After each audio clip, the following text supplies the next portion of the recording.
पाणी बिलांच्या वसुलीसाठी ठाणे महापालिकेची नळ जोडणी खंडित करण्याची कारवाई सुरू.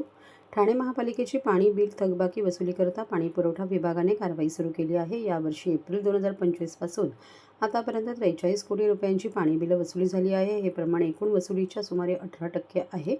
थकबाकी वसुलीकरता सर्व प्रभाग समिती स्तरांवर मोहीम सुरू करण्यात आली असून पाणी बिलाची रक्कम वेळेच्या वेळी भरून महापालिकेत सहकार्य करावे असे आवाहन करण्यात आले आहे.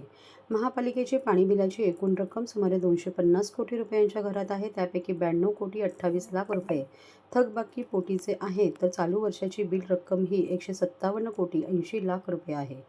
पाणी बिलाची थकबाकी न भरल्यास नळ जोडणी खंडित करून पाणी पुरवठा बंद करण्याची कारवाई सुरू करण्यात आली आहे.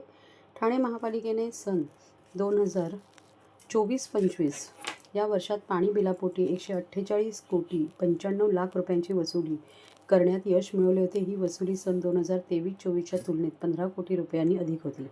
या आर्थिक वर्षात पाणीपुरवठा विभागाने थकबाकी आणि चालू बिलांची 100% वसुली करावी असे निर्देश महापालिका आयुक्त सौरभ राव यांनी दिले आहेत.